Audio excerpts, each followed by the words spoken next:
On est aujourd'hui le dimanche 9 Iyar, on est aujourd'hui le dimanche 7 Iyar, et on est le 22 avril. On reprend notre cours de préparation à Shavuot, le don de la Torah, à partir d'un Mahamar. Le Mahamar, pour ceux qui veulent le suivre, se trouve donc dans le livre des Mahamarim du Rabbi, Or Lehe Sivan Erev Chag HaShavuot, l'année Tav Shin Mem Tet, pour ceux donc qui peuvent suivre en hébreu directement. On ne va bien sûr pas faire un résumé de tout ce qui a déjà été dit, des cours extrêmement importants, extrêmement profonds, et il y a eu effectivement une interruption, vous avez compris, parce que il y avait différents événements qu'il fallait absolument expliquer, auxquels il fallait se préparer, comme Yom HaShoah, Yom HaZikaron, Yom HaTzmaut.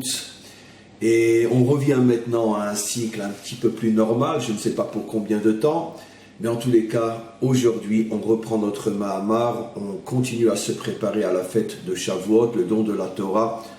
Et la notion très très très importante qu'on avait commencé à expliquer, on avait à peine effleuré le sujet, c'est le mystère de la création Yesh Me'ayin, la création tout entière, pas seulement notre monde physique, matériel, mais tous les mondes, tous les niveaux de la création, car comme nous le savons aujourd'hui, il faut être véritablement stupide, borné, ignorant pour imaginer que seul notre univers existe et seule la matière existe, même si on sait aujourd'hui que la matière n'est plus uniquement ce que l'on voit, il y a aussi différentes énergies qui sont d'ailleurs l'essentiel de ce qui compose ce que nous appelons la création, le monde, l'univers.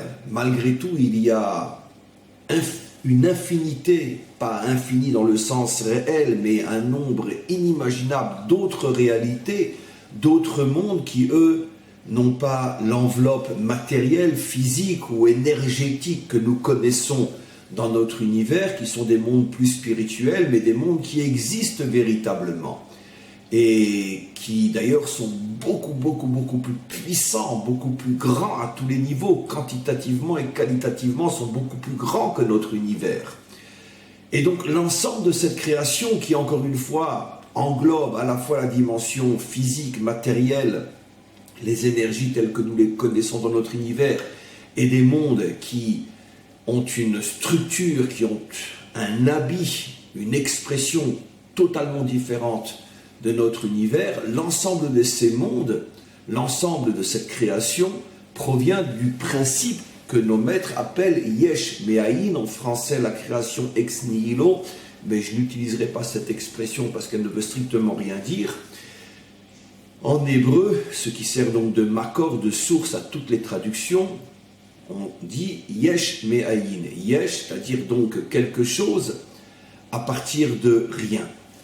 Alors, cette notion, quelque chose à partir de rien, je l'avais déjà expliqué dans d'autres cours, c'est absolument impossible de le prendre tel quel, parce que ce n'est pas à partir de rien, c'est à partir du maître du monde, de sa force, de sa volonté, de ses énergies. Donc ce n'est pas à partir de rien.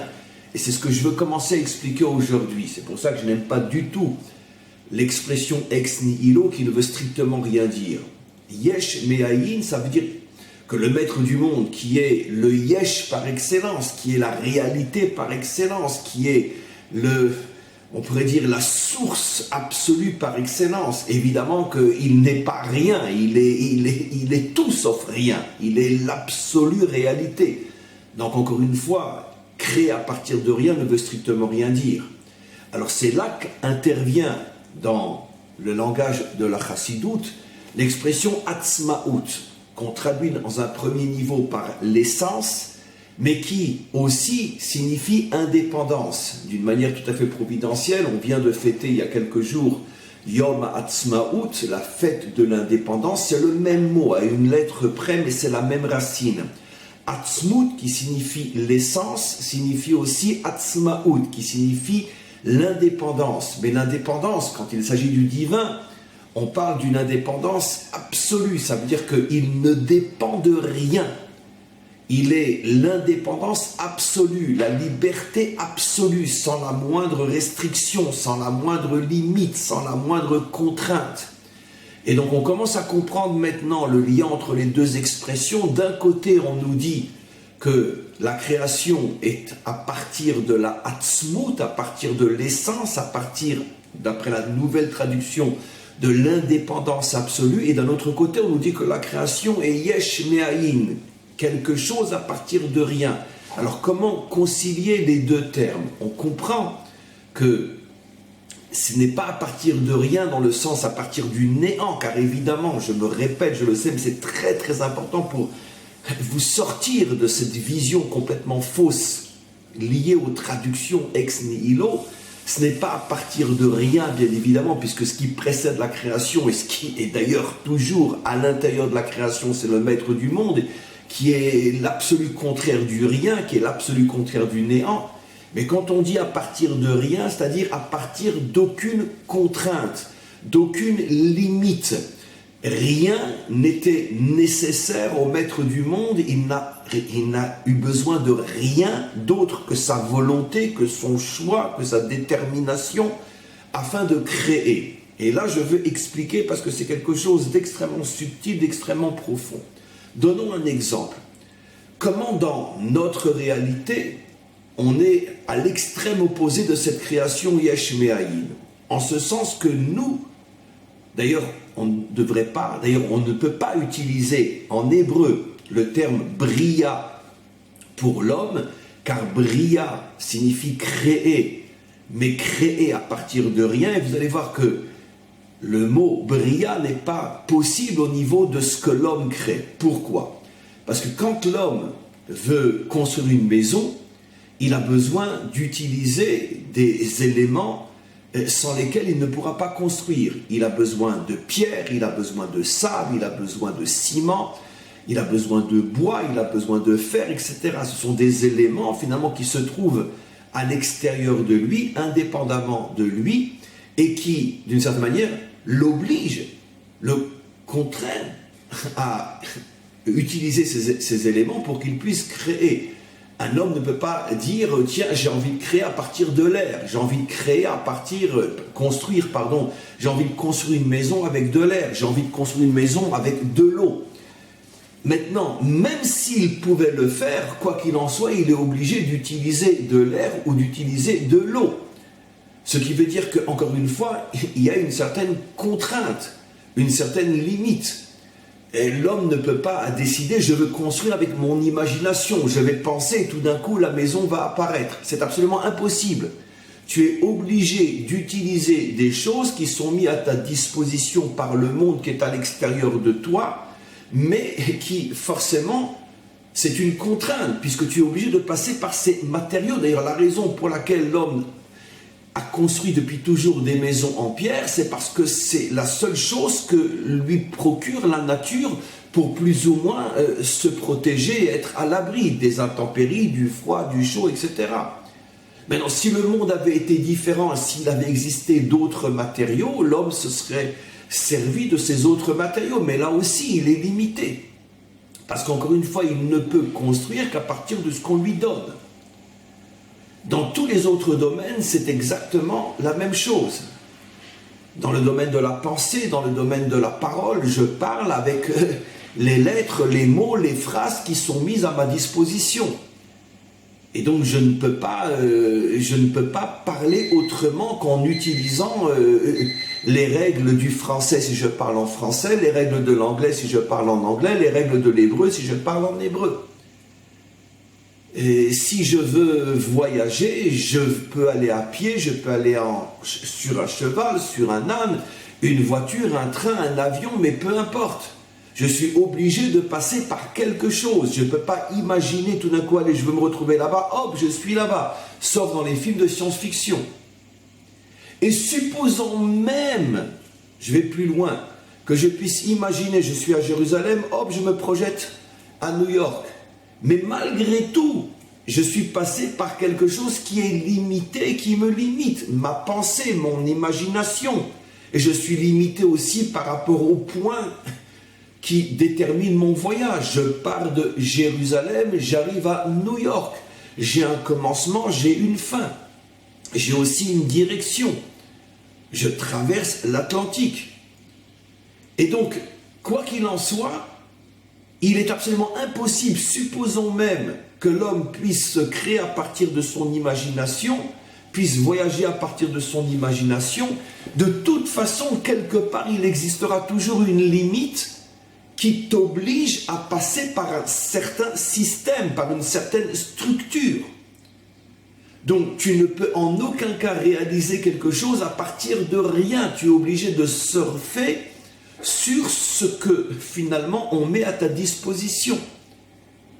Et même si, c'est pour ça que j'ai pris l'exemple de l'imagination, même si justement avec la technologie, on s'aperçoit que finalement, on se libère de plus en plus des structures lourdes, pesantes de la matière. Aujourd'hui, on peut parler avec quelqu'un qui est à des milliers de kilomètres avec uniquement une petite boîte en fer ou en plastique, et les énergies qui permettent la liaison entre les deux portables ne sont pas visibles, on ne peut pas les toucher, mais pourtant elles existent. Mais quoi qu'il en soit, on est obligé, même si on a affiné la connexion entre deux personnes qui sont éloignées de plusieurs milliers de kilomètres, on a affiné la connexion, je ne suis plus obligé d'aller jusqu'à l'endroit où il vit, ou lui venir chez moi pour qu'on puisse se voir et se parler. On peut même se voir maintenant tout simplement en utilisant aussi l'appareil. On a l'impression qu'on est l'un à côté de l'autre, même si c'est plus ou moins du virtuel.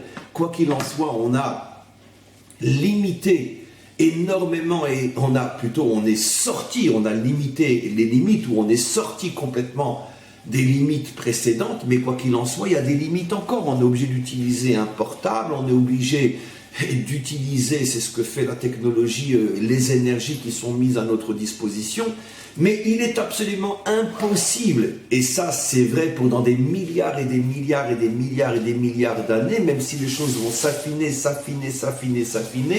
il est absolument impossible de se libérer entièrement, absolument, d'un minimum de structure, de règles, de limites que nous impose la réalité dans laquelle nous vivons. Donc c'est la raison pour laquelle l'ensemble de cette réalité, même affinée jusqu'à des niveaux extrêmement subtils, s'appelle dans le langage codé des maîtres d'Israël Mitzrayim. Mitzrayim, c'est-à-dire l'ensemble des structures, Metzar, limite. L'ensemble des structures, l'ensemble des règles, l'ensemble des limites. L'univers tout entier, la création tout entière, y compris les mondes supérieurs, les mondes spirituels, s'appelle dans le langage des maîtres Mitzrayim, car rien dans ce monde est totalement libre d'agir, de faire, sans tenir compte d'un minimum de structure qui forcément le limite, le contraignent et finalement le soumettent d'une certaine manière. C'est ça aussi à un niveau extrêmement subtil, et bien sûr, ça n'a plus rien à voir avec l'esclavage dans les chantiers en train d'être fouettés et construire des pyramides, mais c'est ça aussi le sens extrêmement subtil que nous étions esclaves, évèdes en Égypte. Ça veut dire que tu ne peux pas ne pas être soumis à des structures, à des règles qui te contraignent et qui t'obligent finalement à baisser la tête et à te soumettre, parce que tu vis Bemitzrayim, tu vis dans un monde extrêmement exigeant. Et même si effectivement le maître du monde t'a donné la possibilité d'affiner les structures, d'affiner les limites, au point qu'effectivement aujourd'hui, grâce à la technologie, un homme est des milliards et des milliards de fois plus libre que ne l'était l'homme il y a 500 ans ou 1000 ans par rapport à ses capacités, ses possibilités, ne serait-ce encore une fois de pouvoir être connecté avec le monde entier en quelques secondes. Le monde aujourd'hui est devenu un petit village où je peux parler et voir tout le monde et en appuyant sur un bouton. Malgré tout, il y a encore des limites. On ne peut en aucun cas échapper complètement aux limites. Ce qui veut dire que la notion de bria, de création yesh me'ayin, et la notion de Hatzmut, la notion d'indépendance dans le sens divin du terme, sont des notions qui sont complètement étrangères à notre réalité. En français, on dit l'homme est un créateur, mais en hébreu, on ne pourra jamais dire l'homme est un boré. Parce qu'il ne peut pas être un boré, il a besoin de quelque chose pour avancer. Même si, encore une fois, la technologie va atteindre des niveaux qu'on ne peut même pas imaginer aujourd'hui, la technologie et la science, c'est malgré tout le résultat de l'utilisation de mon cerveau. Et mon cerveau, c'est pas moi qui peux décider de ses structures et de comment il est, et où il est, comment il fonctionne. Le cerveau m'est imposé. Donc là aussi, tout ce que je vais découvrir et inventer, tout ça sera le résultat finalement d'une structure qui, dès le départ, n'est pas quelque chose que j'ai créé moi-même. Elle m'est imposée. Donc tout ce qui va sortir du cerveau est forcément limité. Si on avait un cerveau complètement différent, peut-être qu'on serait capable, et on ne peut pas l'imaginer, d'atteindre des niveaux qui sont impensables aujourd'hui. Mais notre cerveau tel qu'il est, malgré sa capacité presque infinie, quoi qu'il en soit, est structuré pour ne produire qu'un certain type de connaissances et de technologies, etc., etc. Alors maintenant, on va mieux comprendre ce que signifie la Atzmut et la création Yesh Me'ayin. Quand le maître du monde a décidé de créer l'univers, on ne va parler que de notre monde, cette création est le produit de la Atzmut, ça veut dire d'un choix libre, mais absolument libre, absolu comme le divin, sans la moindre contrainte, sans la moindre limite. Et le monde a été créé, Yesh Me'ayin signifie que le maître du monde n'a pas eu besoin d'utiliser quoi que ce soit qui aurait précédé sa volonté de créer. Il n'a donc pas été limité dans son choix, il n'a pas été limité dans son action, puisqu'il n'a pas eu besoin de passer par quelque chose qui lui aurait imposé une certaine direction, une certaine façon de faire. Je reviens sur mon exemple, quand je construis une maison avec des pierres, la pierre m'impose un certain style de construction. Quand je construis une maison avec du bois, le bois m'impose un autre style de construction. Quand je construis une maison sur un terrain plat ou une maison sur une montagne ou sur de l'eau même, comme à Venise, chaque endroit, chaque style m'impose et me limite et me dirige. Le maître du monde a créé Yesh Me'ayin, c'est-à-dire donc que rien n'a pu lui imposer, n'a pu le contraindre à agir de telle manière ou d'une autre manière. Ce qui veut dire que dans l'essence même, dans la source même, dans la racine même de la création, il y a une liberté absolue, qui est l'essence même de la création. Je me répète, vous remarquez que j'ai beaucoup de mal, je l'avoue, à m'exprimer dans ce cours, parce que c'est un cours d'une profondeur, d'une puissance inimaginable, que moi-même, on pourrait dire, je tâtonne, je suis hésitant, et bon, je n'ai pas le mérite de recevoir les mots et les phrases aussi facilement que je voudrais les exprimer.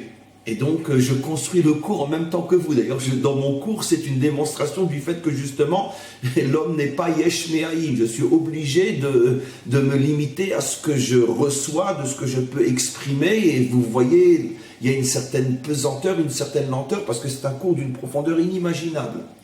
Et ça ne coule pas, ce n'est pas à ce point fluide, parce que ce sont des notions que je vais chercher très haut. Et donc, je répète ce que j'explique. À partir du moment où le maître du monde crée Yesh Me'ayin, sans la moindre contrainte, sans la moindre limite, avec une liberté absolue, Atzmut. Et pourquoi liberté absolue? Yesh Me'ayin, parce que rien, aucune structure, aucune énergie, aucune force ne va lui imposer une direction et un modèle de création. On comprend donc quelque chose qui est en vérité un paradoxe fou et incompréhensible, et qui est l'un des secrets les plus puissants de ce qu'on peut appeler les secrets de la Torah, tel que la Chassidoute les met en évidence, c'est que finalement, il y a un paradoxe, une contradiction inimaginable dans la création elle-même. D'un côté, la source première de la création est une expression de liberté absolue sans la moindre contrainte, yesh me'ayin, et d'un autre côté, le monde qui va apparaître est l'expression la plus structurée, la plus limitée, la plus contraignante que l'on puisse imaginer. Parce que si j'ai un rendez-vous et que je dois absolument m'y trouver dans 5 minutes et que si j'habite au 20e étage et que j'attends l'ascenseur, je ne serai pas à mon rendez-vous, je ne peux pas décider de sauter par la fenêtre et me retrouver dans mon bureau pour être à l'heure à mon rendez-vous. La réalité me contraint à passer par des structures qui vont peut-être même me porter préjudice. Mais je ne peux pas faire autrement. Donc ce monde est l'expression même de quelque chose qui s'impose à moi, Mitzrayim, qui me soumet à Vadim. Je suis un esclave des structures de ce monde, même si je peux les affiner au maximum, je serai toujours l'esclave de ces structures.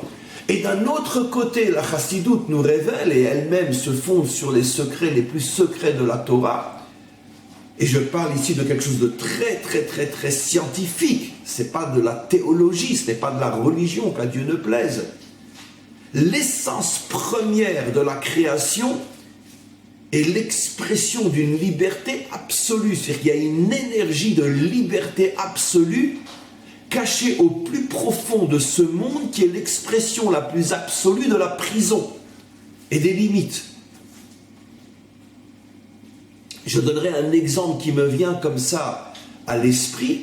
Imaginez quelqu'un que l'on mettrait dans une prison, mais la plus prison possible, avec des centaines de murs, des centaines de grilles et des je sais pas moi, des barbelés, des murs électriques, des alarmes, enfin un truc fou, incroyable, pour pouvoir se retrouver dehors et être libre, et dans la cellule qui est elle-même au cœur de la prison, qui est entourée de centaines et de centaines de murailles et tout ce que j'ai expliqué, on lui met dans la cellule elle-même la clé magique qui va lui permettre d'ouvrir toutes les portes sans que personne ne le voie, des portes qui sont cachées des gardiens, et sans que l'alarme se mette à sonner, et en quelques minutes il va se retrouver dehors sans que personne ne le sache.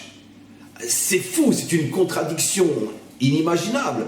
Tu construis la prison la plus sécurisée du monde pour y mettre quelqu'un que tu espères ne jamais voir s'échapper, et tu mets à côté de lui une clé qui va lui permettre de pouvoir sortir sans que personne ne le sache, sans que personne ne le voie, sans qu'aucune alarme ne sonne. Alors il est libre ou il est prisonnier? Voilà à quoi ressemble, d'après nos maîtres, voilà à quoi ressemble la création. D'un côté, on est en Mitzrayim, ça m'a mis presque 20 minutes pour arriver et commencer à l'exprimer maintenant clairement. D'un côté, on est en Mitzrayim, on est à Vadim, on est dans une structure qui nous limite, qui nous contraint, qui nous soumet et qui nous empêche d'être et de faire ce que l'on voudrait faire, même dans le bon sens du terme, car on voudrait tous la délivrance, mais qui est capable de l'amener? On voudrait tous faire le bien, et qui est capable vraiment de ne faire que le bien? Je parle même dans notre bonne volonté, on est limité et on ne peut pas faire ce qu'on veut. Et d'un autre côté, nos maîtres nous révèlent que toutes ces structures, toute cette prison est en vérité l'expression d'une volonté qui est une liberté pure et absolue du niveau du divin, la Atzmut et Yesh Me'ayin. C'est comme si on disait que l'eau est sèche, c'est comme si on disait que le feu est mouillé, c'est comme si on disait qu'un iceberg est très chaud, ou c'est comme si on disait qu'un four qui est allumé à 200 ou 300 degrés produit des glaçons. C'est pas possible. C'est comme si on disait que quelqu'un qui est en Sibérie est en train de se faire bronzer en Afrique, Ou quelqu'un qui est en Afrique est en train de mourir de froid en Sibérie. Non, s'il est en Sibérie, il ne peut pas être en Afrique. Voilà ce qu'on est en train de dire. La création est donc un mystère inimaginable. Une énergie de liberté inimaginable, enfouie au plus profond d'une prison colossale. D'une certaine manière, mes amis, on retrouve ce principe absolument fou dans l'homme lui-même. Reprenons, en le décryptant une fois de plus, le récit de la création de Adam, selon les codes et les métaphores de la Torah. D'un côté, son corps est l'expression d'une limite absolue. D'abord parce qu'il est produit à partir de quelque chose qui est lui-même une limite, la terre. La terre, ce n'est pas du feu, la terre, ce n'est pas de l'eau, la terre, ce n'est pas de l'air.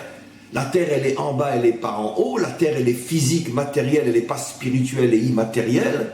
Donc, dès le départ, la structure de son corps provient de quelque chose qui va forcément le limiter à l'intérieur des structures représentées par la terre.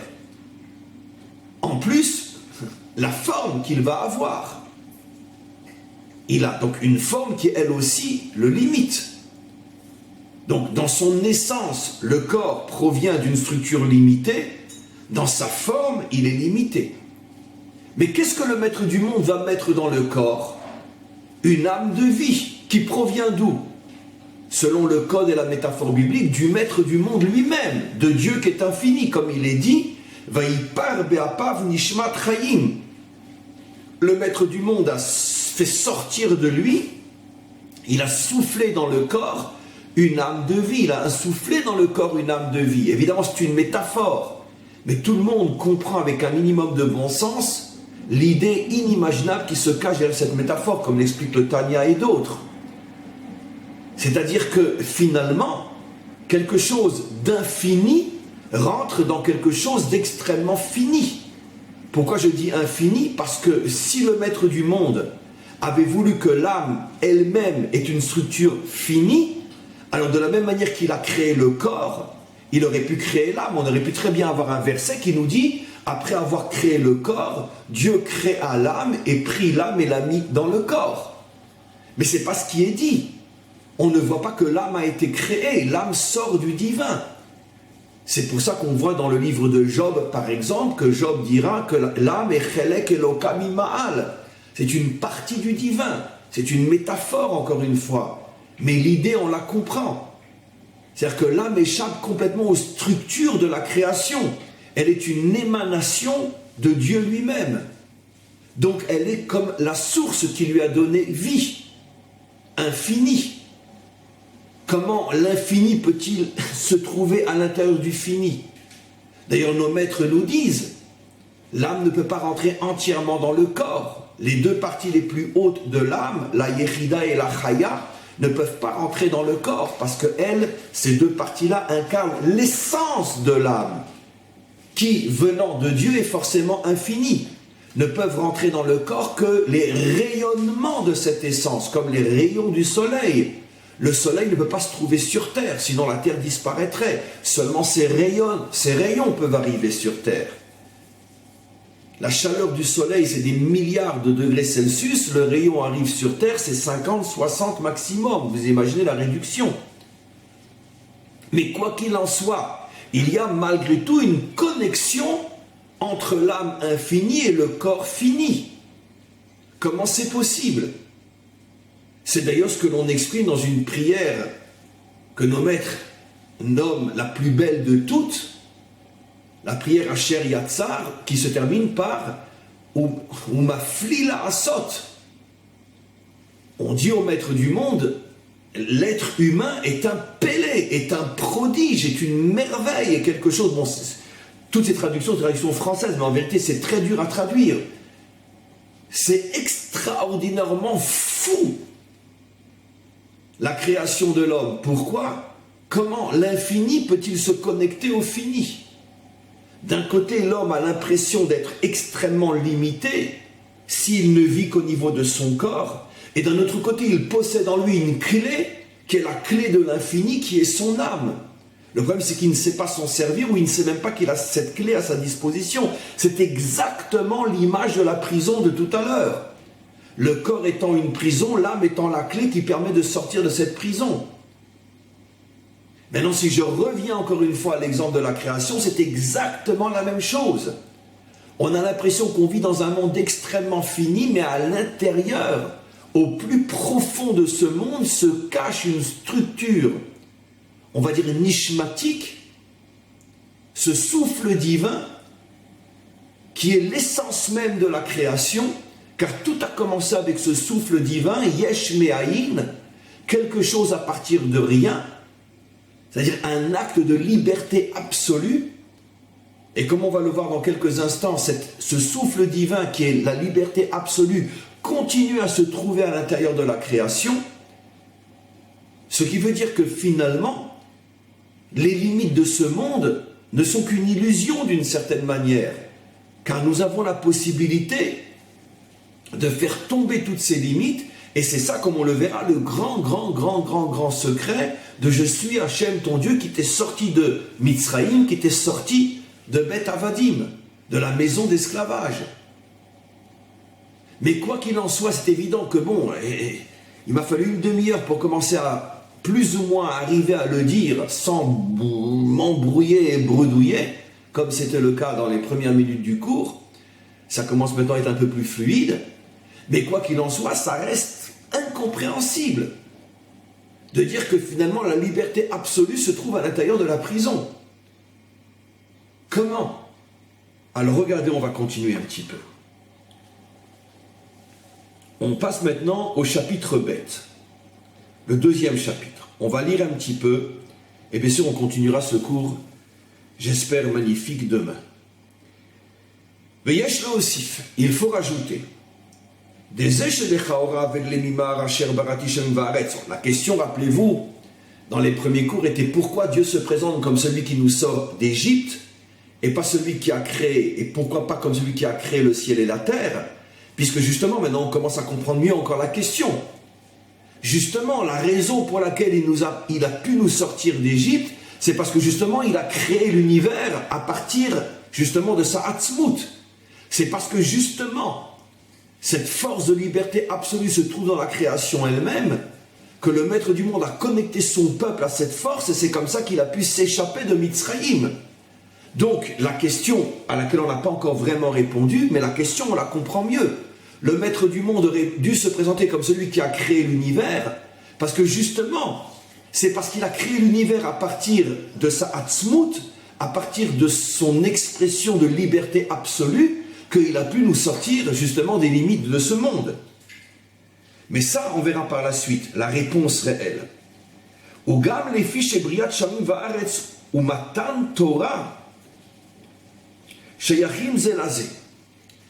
Maintenant, le rabbi va commencer à expliquer qu'en vérité, il y a un lien extrêmement profond entre la création du monde et la Torah elle-même. Regardez ce qu'il va dire.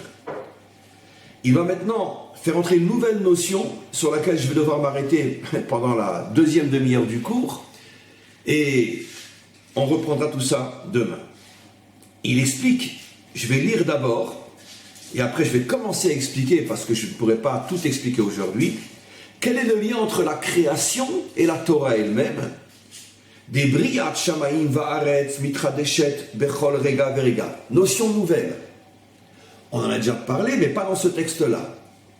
Parce que justement, le fait que la création provient de la Hatzmut, c'est-à-dire donc un acte de liberté absolue sans la moindre contrainte, ce qui signifie que la création provient de Yesh Me'ayin, c'est-à-dire quelque chose qui a été créé à partir d'une volonté libre sans passer par la moindre contrainte. Troisième effet ou troisième conséquence de cette création à partir de la Hatzmut, il explique maintenant, ça on l'a encore pas vu, des briyat shamayim va'aretz mitradeshet bechol rega verega. La création est une création permanente qui se renouvelle à chaque instant. Ça on n'en a pas encore parlé dans ce cours, en tout cas dans cette série de cours. La création est permanente. À chaque instant, mais pas un instant dans le sens montre du terme, instant dans le sens essentiel du terme, à chaque instant la création se renouvelle. Ce n'est pas que la création a été créée il y a une fois et maintenant elle se maintient et se développe.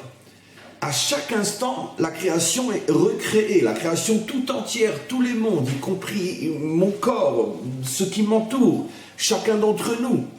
Ça aussi, c'est quelque chose de fou, d'absolument fou, parce que non seulement nous n'avons aucune possibilité de le ressentir, mais nous voyons, ressentons, comprenons tout le contraire. Puisqu'on parle de l'âge du monde, d'après les scientifiques, on parle de millions, de centaines de millions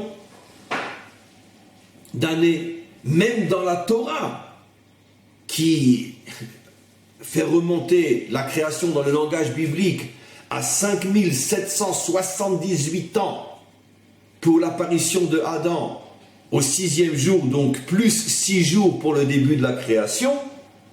Dans le langage biblique, quoi qu'il en soit, même si ce sont des codes, quoi qu'il en soit, même la Torah parle en temps. Il y a eu un commencement. C'est d'ailleurs ce que dit le premier verset, Bereshit, au commencement. Donc qui dit commencement du temps et de l'histoire. Or, ici, les maîtres des secrets nous révèlent que non. Il n'y a pas de commencement, puisque de toute façon, il n'y a pas de durée, il n'y a pas de temps, puisque à chaque instant, on recrée. Donc il n'y a pas le temps d'avoir du temps, puisque c'est constamment recréé. Comment les maîtres des secrets peuvent-ils apparemment contredire ce que d'autres aspects de la Torah nous enseignent au commencement? Ou bien il y a 5778 ans et 6 jours. Même si encore une fois ce sont des chiffres codés, on parle malgré tout le langage du temps. Y a-t-il une contradiction? Non!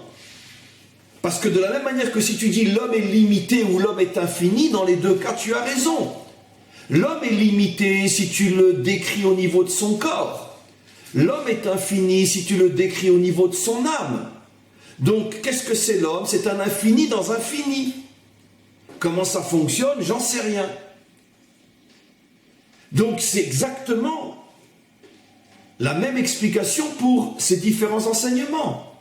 Quand la Torah dit au commencement, donc forcément il y aura une suite. Quand nos maîtres nous disent la création à 5000, etc., ils parlent le langage de l'extériorité, le corps du monde.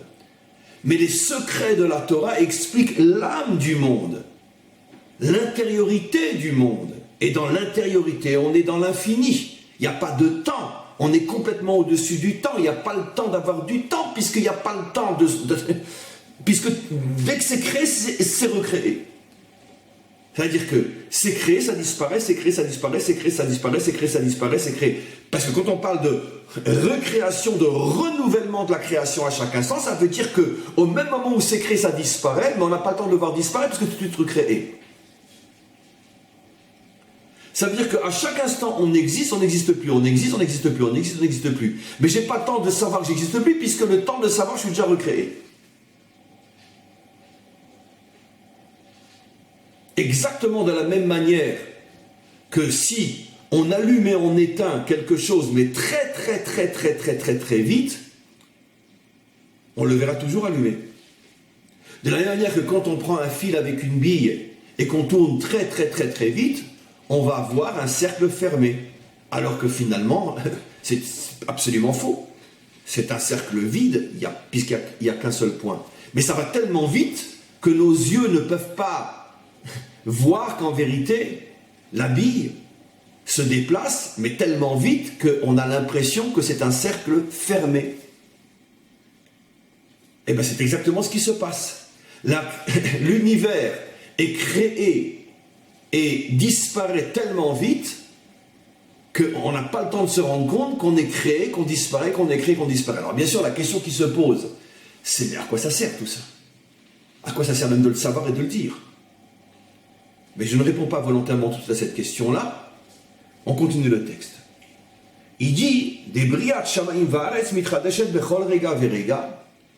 la création est permanente, elle se renouvelle à chaque instant, Que Torah Baal Shem Tov, comme l'a révélé le Baal Shem Tov, à partir d'un verset, mais c'est une notion qui est bien sûr inscrite dans les secrets de la Torah, bien avant le Baal Shem Tov. C'est le Baal Shem Tov, le fondateur de la Chassidoute, l'a mis en évidence à partir d'un verset dans les psaumes, un verset du roi David qui dit Leolam Hashem Dvarecha Nitzav Hashamaim. Ta parole est permanente dans les cieux. C'est-à-dire quoi ta parole? Ta parole qui dit que la lumière soit ou qu'il y ait telle ou telle chose, cette parole est permanente. Tu es constamment en train de dire, donc tu es constamment en train de créer. Le verset est un verset des psaumes. Donc le roi David déjà avait révélé ce secret, que la parole créatrice est en permanence dans la création elle-même. Et une fois que j'ai dit quelque chose, qu'on a compris ce que j'ai dit et qu'on s'est mis à exécuter ma parole, j'ai plus besoin de le dire.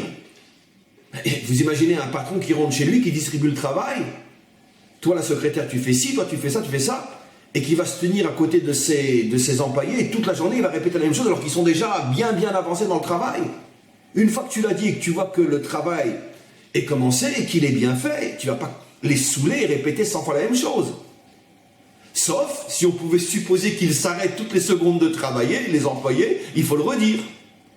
Ben maintenant on comprend ce que dit le roi David. Ta parole qui a dit que la lumière soit est en permanence dans la création, parce qu'en permanence tu recrées le monde. Et pourquoi tu as besoin de le recréer? Parce qu'en permanence le monde disparaît et tu as besoin de le recréer. Mais c'est toi qui as choisi que les choses soient comme ça, bien évidemment. La question qui reste, et à laquelle je n'ai même pas commencé à répondre, c'est pourquoi le maître du monde a voulu créer quelque chose qui ne dure qu'un milliardième de fraction de seconde, au point qu'il est obligé de le recréer constamment. Et surtout que c'est quelque chose qui est tellement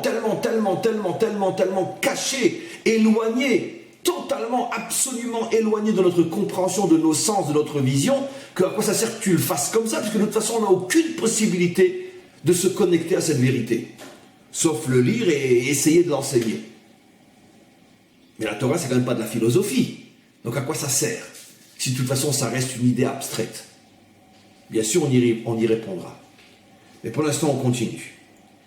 Il explique donc chez Kohara Eloki que cette énergie créatrice, Me'ava Tamid et Anivra Me'ain Leyesh, recrée constamment chaque créature et la création tout entière. Yesh me'ayin, quelque chose à partir de rien, quelque chose à partir de rien, quelque chose à partir de rien, quelque chose à partir de rien. Yesh me'ayin constamment, yesh me'ayin constamment, yesh me'ayin constamment. C'est fou. Maintenant, je tiens à préciser que ces notions sont vraies dans la réalité elle-même. Il est absolument évident qu'un jour viendra, et sans doute à partir de la délivrance finale, comme d'ailleurs le rabbi le suggère un peu plus loin, où même la science s'approchera de ces notions-là, et arrivera à les démontrer, à les comprendre et les expliquer même d'une manière scientifique. C'est absolument évident. Parce qu'il ne s'agit pas ici de théologie, qu'à Dieu ne plaise. Il s'agit ici de science. Car les maîtres d'Israël ne se préoccupent que de science. Mais la science a un niveau qui n'a plus rien à voir avec celle des laboratoires tels qu'ils le sont aujourd'hui, bien évidemment. Et donc, à chaque instant, la création est renouvelée, yesh me'ayin, ou mechevan shebria itavut yesh me'ayin ou bekora atzmut. Et ça, il commence à donner la réponse, et moi je n'explique pas plus que ce que je vais traduire. La raison pour laquelle la création est renouvelée, yesh me'ayin, à chaque instant, c'est bien sûr la résultante directe du fait que la création provient de la atzmut.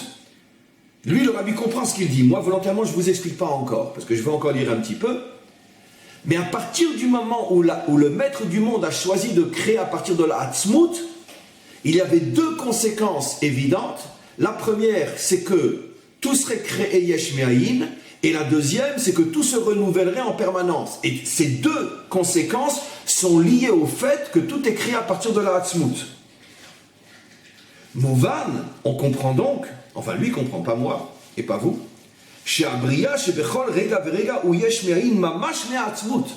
quand on dit que la création se renouvelle yesh me'ayin à chaque instant, c'est me'atzmut, c'est parce que justement il se répète, parce que tout provient de la atzmut. Si Dieu avait choisi de créer le monde d'une autre manière, on n'aurait pas eu ces principes-là, mais ça n'aurait pas du tout été l'existence telle que l'on connaît, et on ne serait jamais sorti d'Égypte. On continue. Maintenant, regardez ce qu'il va dire. Ça, c'est inimaginable. Ça aussi, qui l'eût cru? Ve'al derer ze ou Torah. Exactement la même chose pour la Torah. On avait commencé à dire qu'il y a un lien entre la création Yesh Me'ayin et la Torah. La Torah elle-même, chez Nitna, Imea Atzmut. La Torah provient de la même source que la création, elle aussi provient de l'essence de la Atzmut, d'une force de liberté absolue. Et à chaque instant, la Torah se renouvelle exactement comme la création parce qu'elle provient de la Atzmut. C'est ce que disent nos maîtres. Qu'un homme doit considérer la Torah à chaque instant comme si elle lui était maintenant donnée et comme si elle était constamment renouvelée.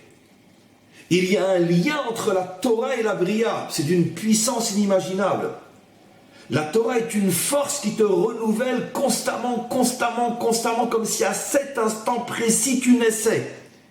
Et le temps de t'habituer à cette naissance, tu as déjà disparu pour renaître. La Torah est une force de renouvellement inimaginable. Tu ne peux en aucun cas t'installer et te limiter à l'intérieur d'une structure quelle qu'elle soit si tu es vraiment connecté à la Torah. Parce que la Torah est une force qui est exactement la même que celle que le Maître du monde a mis dans la création. Un renouvellement permanent, révolution permanente dans le véritable sens du terme. Un homme de Torah authentique est un homme qui se renouvelle constamment, parce qu'il a en lui une énergie qui ne stagne pas, qui se renouvelle constamment et qui renouvelle celui qui l'apporte constamment. C'est ça le lien entre Torah et Bria, entre la Torah et la création. Donc, on a commencé à établir le lien entre les deux. On s'arrête là pour aujourd'hui, on va passer à des questions, s'il y en a. C'est un cours qu'il faut bien sûr revoir 10 fois, 20 fois pour ceux qui ont le courage et surtout qui ont la sagesse de comprendre à quel point c'est un cours fondamental. On va continuer demain. Demain, on va commencer à expliquer pourquoi justement le fait que la création et la Torah proviennent de la Hatzmut, pourquoi ça implique obligatoirement qu'il y ait un renouvellement constant. Finalement, on a déjà largement préparé la réponse que l'on va donner demain dans le cours d'aujourd'hui. Et bien sûr, on continuera encore. On va voir s'il y a quelques questions.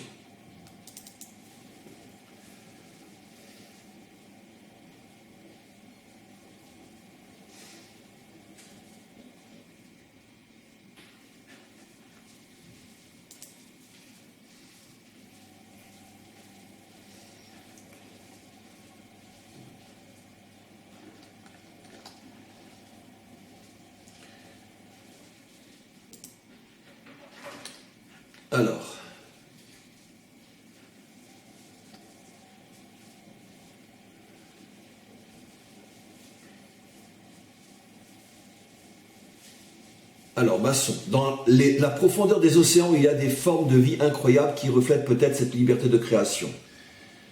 Il est évident, je ne peux pas répondre à votre question directement parce que je ne sais pas, mais j'imagine que vous savez ce que vous dites et que c'est absolument juste, mais d'une manière générale, il est absolument évident qu'au fur et à mesure que la science va avancer, on va découvrir effectivement des énergies, des structures, des formes de vie et d'existence qui s'éloignent de plus en plus de ce que l'on connaissait pendant des millénaires. On va découvrir effectivement que des choses absolument incroyables étaient cachées de nos yeux pendant des millénaires et pendant plus encore, d'après les calculs des scientifiques jusqu'à aujourd'hui sur le temps depuis le début de la création. Et tout ça, bien sûr, pour nous habituer, pour nous former petit à petit à cette découverte qui va commencer à se dévoiler avec la délivrance finale, que finalement, au fur et à mesure qu'on va se rapprocher de l'essence de la création, on va sentir qu'on se rapproche du divin, on va sortir de toutes les limites, de toutes les structures, et on va commencer à toucher à l'infini. Alors André, félicitations pour un cours si difficile, je ne sais pas comment vous faites, c'est vraiment impressionnant. Moi non plus, je ne sais pas comment je fais très sincèrement, mais chacun sa mission. Moi, je suis tout simplement un marteau dans les mains du maître du monde. Il m'utilise pour faire ce qu'il a besoin de faire. Moi, je n'ai absolument aucun mérite. Je ne suis qu'un marteau.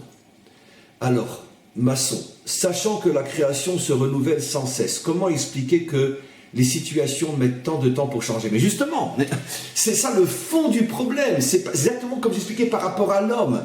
C'est justement ça le libre arbitre. Si tu fais le mauvais choix de vivre au niveau de ton corps, tu vas sentir la pesanteur du temps et la pesanteur de la matière et la pesanteur des limites et la pesanteur de la prison dans laquelle tu étouffes. Et si tu fais le bon choix qui est le choix de la profondeur, le choix de l'essence, le choix de l'âme, tu vas te sentir comme un oiseau avec des ailes et tu vas sentir que tu es au-dessus du temps, au-dessus de l'espace. Tu vas sentir qu'il n'y a plus de limites. C'est ça le secret de la sortie des limites, la sortie d'Égypte, dont le peuple juif est le premier peuple sur terre qui a expérimenté justement la notion. C'est ça la sortie d'Égypte. C'est pas la sortie des pyramides, qu'à Dieu ne plaise. C'est pas de ça qu'on parle. Bon, ça, vous l'avez tous et toutes compris. C'est inimaginable le secret de la sortie d'Égypte. Inimaginable. Et donc, ça dépend du choix que tu fais. D'après la fin du cours d'aujourd'hui, si tu fais le choix de ta propre compréhension, tu vas sombrer dans la prison des limites de ce monde. Si tu fais le choix de la Torah, si tu te connectes à la Torah, tu te connectes à une énergie qui se renouvelle constamment, qui provient de la Hatzmout, et tu vas te sentir libre et libéré, tu vas pouvoir être aussi un libérateur. C'est quoi le Mashiach finalement? Ça sera l'homme le plus connecté qu'il n'y a jamais eu sur terre à la Torah, qui va se connecter à cette énergie de renouvellement et de liberté absolue, et qui va transmettre cette énergie de liberté au monde entier, qui va libérer le monde entier. Je vous ai révélé en une phrase le secret de la délivrance, le secret du Mashiach. Un homme connecté d'une manière absolue à la Torah. Et donc il sera lui-même constamment en renouvellement permanent, et tous ceux qui s'accrocheront à lui seront renouvelés eux aussi, et libérés eux aussi. Didier, Shalom Rav. Le matin, il est dit Elokai neshama shnatatabit teora. Ata berata, ata yetzarta. On retrouve Elokim, Bria et Yetzira, mais pas Asiya. La neshama est donc, elle est renouvelée sans cesse. Bien sûr, bravo, absolument. On dit que la neshama est une Bria. La neshama a été créée aussi dans le sens yesh me'in, ça veut dire elle exprime une force de liberté absolue, ce qui n'est pas le cas du corps. Naaseh Adam, faisons l'homme, c'est le mot Asiya qui est dit quand Hachem crée le corps, à partir de la terre. Mais l'âme est appelée une Bria, parce que justement, dans la terminologie des secrets de la Torah, le mot Bria signifie une énergie qui se renouvelle constamment. Et l'âme se renouvelle constamment elle aussi, puisqu'elle-même est l'expression du divin, qui n'est absolument pas figée. La meilleure définition de la liberté, c'est le renouvellement. Car dès que tu t'installes dans un système, tu as perdu ta liberté. Pourquoi toutes les révolutions et tous les révolutionnaires sont devenus des dictatures et des dictateurs plus grands encore que ceux qu'ils avaient fait tomber? Parce que justement, une fois la révolution réalisée, on s'installe dans un système et on perd toute liberté. Et on devient encore plus oppressant que celui qu'on a fait tomber. J'ouvre une parenthèse, c'est aussi le secret extrêmement fabuleux et positif et un cadeau du ciel, si j'ose dire, pardonnez-moi, l'exil. Le fait que le peuple juif a été éparpillé, a constamment été chassé, on s'installait ici, on a été chassé, on s'installait ici, on a été chassé. C'est ce qui a justement permis de construire notre éternité. Parce qu'on a pu justement se connecter à cette source, à cette essence du renouvellement permanent. À chaque fois qu'on s'installait quelque part, on nous chassait de là où on était. Alors évidemment, vu de l'extérieur, c'est un drame inimaginable, mais vu de l'intérieur, c'est un cadeau fabuleux. C'est grâce à ça qu'on a traversé l'histoire. Où sont tous ceux qui nous chassaient? Dans les musées, dans les ruines de l'histoire. Où est le peuple chassé? Sur sa terre aujourd'hui. Donc dans le malheur se cache un cadeau inimaginable. Je vous déracinerai pendant des millénaires pour que vous ne vous installiez nulle part et que vous ne disparaissiez pas, comme tous ceux qui s'installent. Alors, On va s'arrêter là pour aujourd'hui. Merci pour vos remarques, cours incroyable, cours profond. Et on se retrouve demain pour la suite de ce cours. J'arrête parce que vous imaginez à quel point ce cours m'a demandé des énergies inimaginables. Et on continue ce cours magnifique demain. Merci au Maître du Monde. Merci à vous aussi d'être fidèles, d'être là et d'enrichir aussi les cours par vos questions.